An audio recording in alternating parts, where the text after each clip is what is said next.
Messieurs et mesdames, bonsoir. Je vous appelle à une réflexion rationnelle avant la perdition.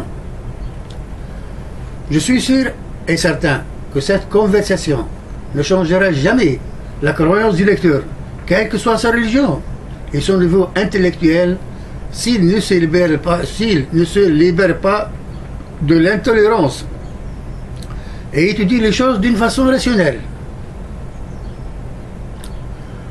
Je ne vous invite pas pour la croyance du créateur de l'univers qui existe sans le moindre doute, ni à l'islam, mais je vous invite de bien réfléchir dans les multiples créatures, dans la Terre, dans l'espace illimité, dont sa superficie actuelle dépasse 100 000 années-lumière. Vous allez vous rendre compte qu'il y a une puissance invisible qui gère cet univers. Cette façon de regarder minutieusement les diverses créatures a amené plusieurs savants et chercheurs scientifiques à la croyance de l'existence du créateur de l'univers, puis à la conversion de leur religion vers l'islam, tel que Roger Garaudy. J'ai étudié dans les grandes facultés d'Europe occidentale et les missionnaires chrétiens m'ont convaincu de me fondre dans la religion chrétienne et j'étais très simple à la chasse vu la culture acquise. Je remercie Dieu que j'ai étudié la langue française qui m'a permis ultérieurement de vous transmettre ce message. Bref, la croyance pour l'existence du créateur de l'univers est facultative. L'islam est une religion d'esprit qui demande aux êtres humains de bien réfléchir dans l'univers indéfini, dans les multiples créatures, puis la croyance dans l'existence du Dieu, contrairement à l'Église, qui oblige la croyance, puis la réflexion. C'est le boulot. Nous conseillons ceux qui prétendent que le prophète Mohammed n'est qu'un berger, qui prétend que le Coran est le message de Dieu, et il cesse de divulguer que l'islam est une religion terroriste, qu'il faut le combattre avec tous les mains de bord pour que les habitants de la terre vivent en paix. Est-ce qu'on n'a pas lu dans l'histoire que l'islam a mis dans ses bras toutes les religions sans exception et sans les toucher, vu que son message principal, c'est de donner la liberté aux êtres humains de choisir une religion quelle qu'en soit. C'est pour cette raison capitale que l'épée a été levée devant les sales figures qui veulent mettre les gens sous leur directive, tout en leur choisissant la religion voulue. D'autre part, s'il y a quelques terroristes dans l'islam, comme il en existe dans toutes les religions, il ne faut pas juger les choses d'après l'information du journaliste et les missionnaires chrétiens. Deuxièmement, protestants et catholiques, attention. José n'est qu'un être humain et ni le Dieu, ni son fils. Je n'ai pas la capacité physique pour rigoler profondément. Je risque de perdre d'énergie, cher prêtre. José est vivant actuellement dans une autre planète, chez le créateur de l'univers. Il va descendre bientôt sur la terre pour remplir deux conditions essentielles. La première, pour briser en morceaux le croix de l'Église. Et la deuxième, pour mourir sur la terre, comme tout le monde. C'est la loi du créateur de l'univers. D'autre part, sa naissance d'une mère sans père, c'est le miracle du créateur de l'univers pour remplir la quatrième condition de la création de l'homme. Dans la première, la création d'Adam sans mère ni père. La deuxième, la créature de Ève d'un homme sans femme.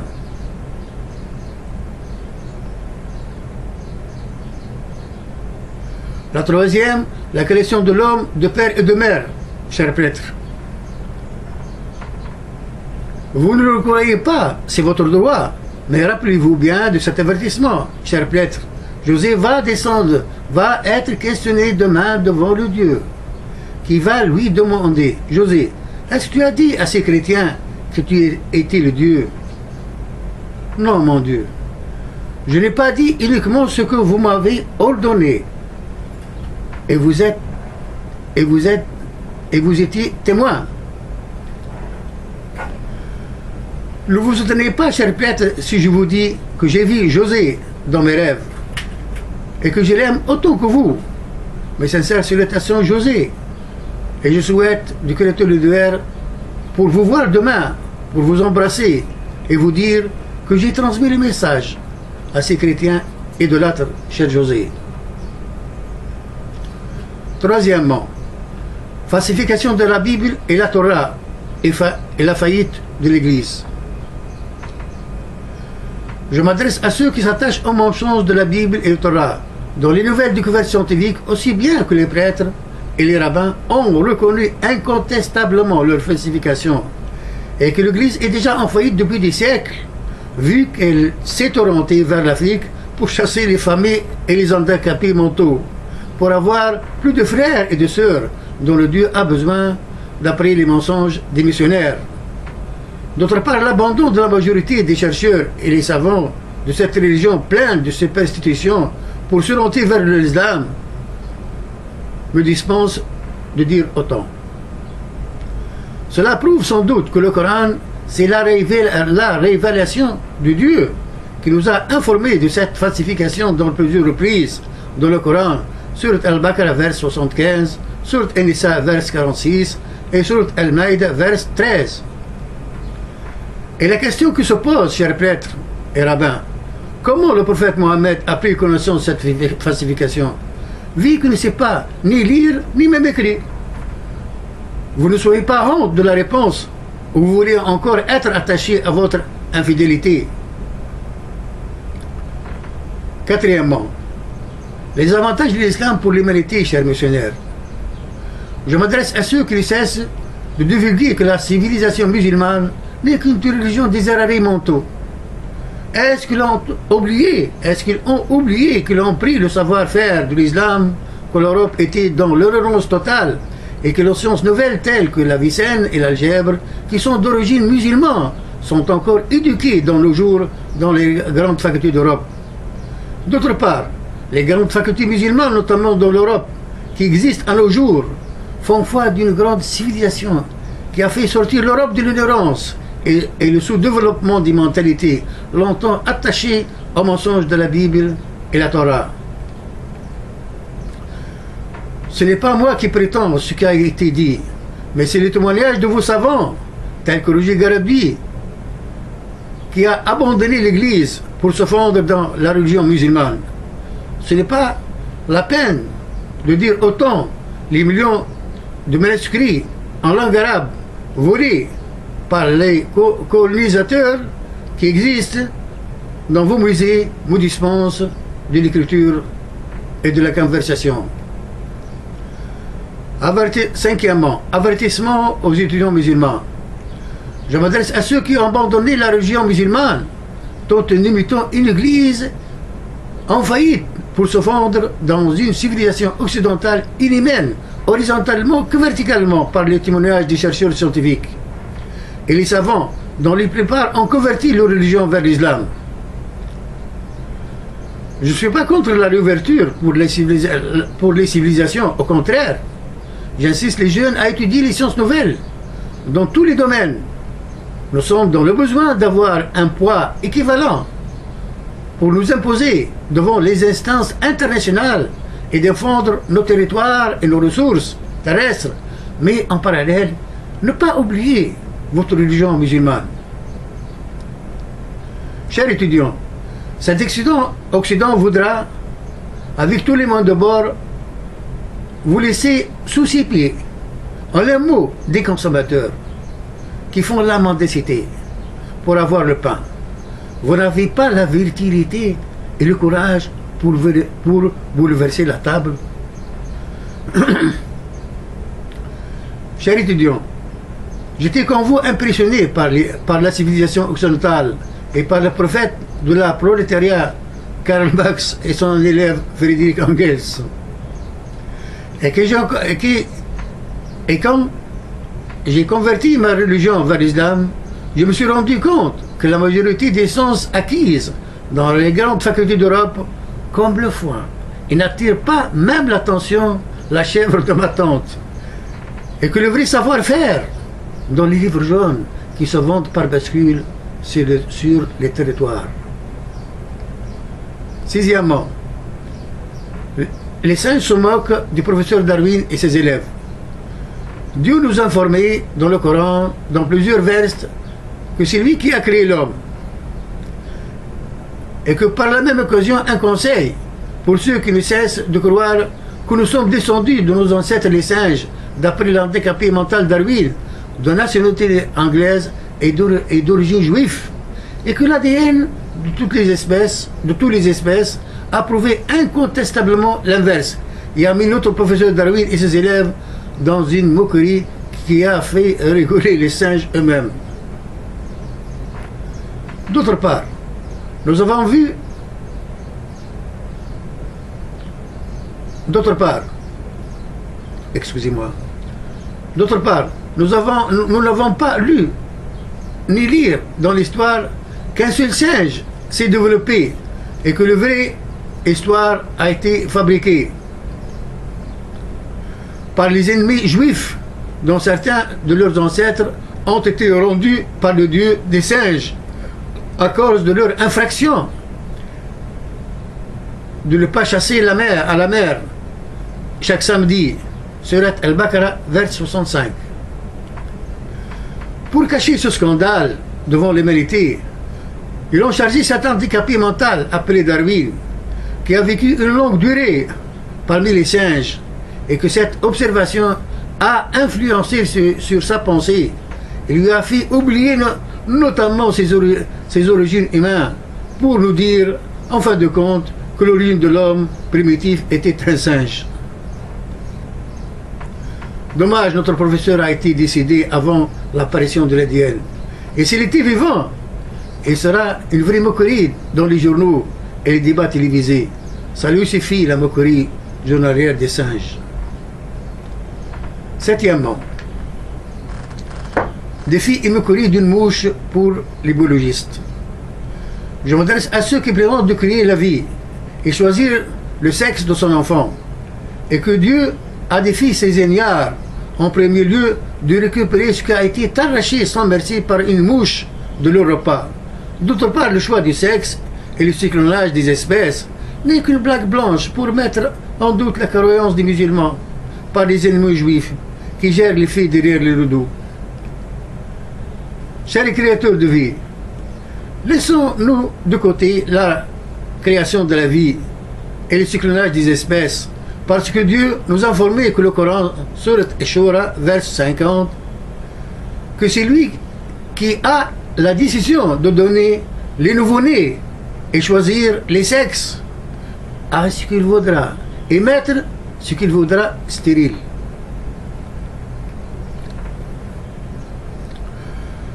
Mais avez-vous pourquoi il vous a défié par une simple expérience qui se consiste dans la récupération de ce qui a été arraché du plat du professeur Robert, qui est en train d'expliquer à ses homologues les cyclonages des espèces et pourquoi pas la création d'un homme qui lui dispense des travaux du jardin et les petites courses en ville.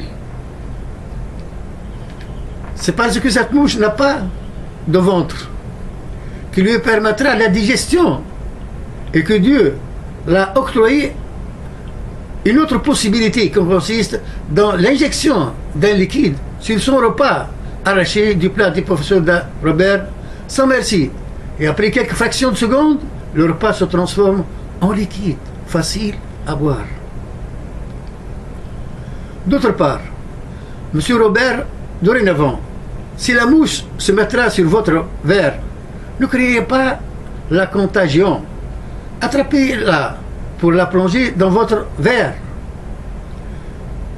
de champagne, vu que dans ces deux ailes se trouvent le négatif et le positif. Mais je ne pense pas que vous seriez en mesure de la chasser, parce qu'elle est 100 000 fois plus rapide que vous.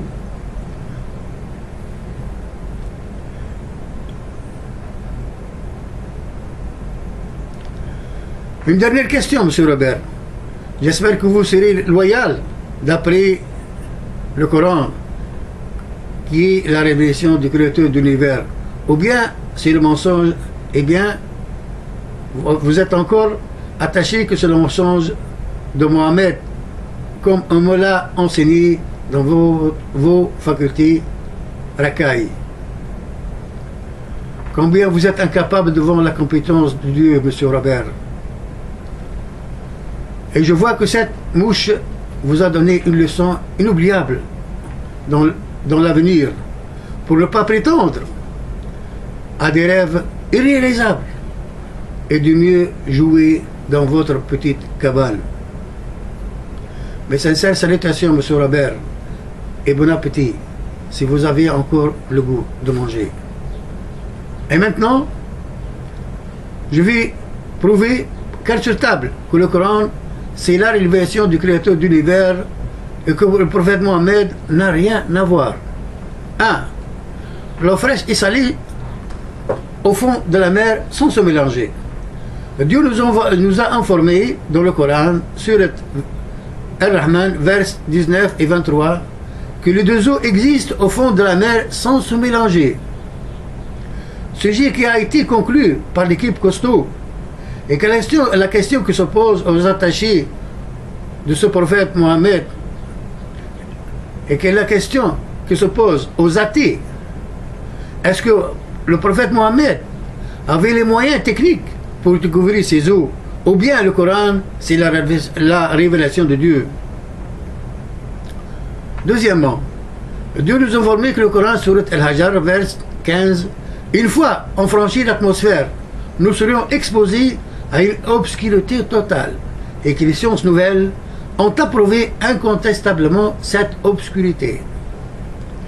La question qui se pose, cher athée, est-ce que le prophète Mohammed était un astronaute, ou bien il possédait les moyens techniques pour découvrir cette obscurité, ou bien que le Coran, c'est la révélation du Créateur de l'univers? Est-ce que vous ne soyez pas honte, cher athée, de la réponse?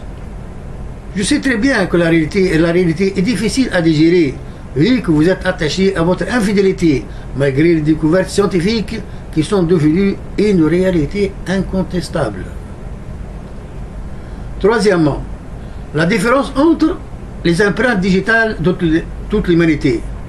Cher athée, le prophète Mohammed nous a informé dans le Coran sur Al-Qiyamah, vers 4, depuis plus de 14 siècles, que les empreintes digitales de toute l'humanité ne se ressemblent jamais, depuis le premier homme Adam jusqu'au dernier né.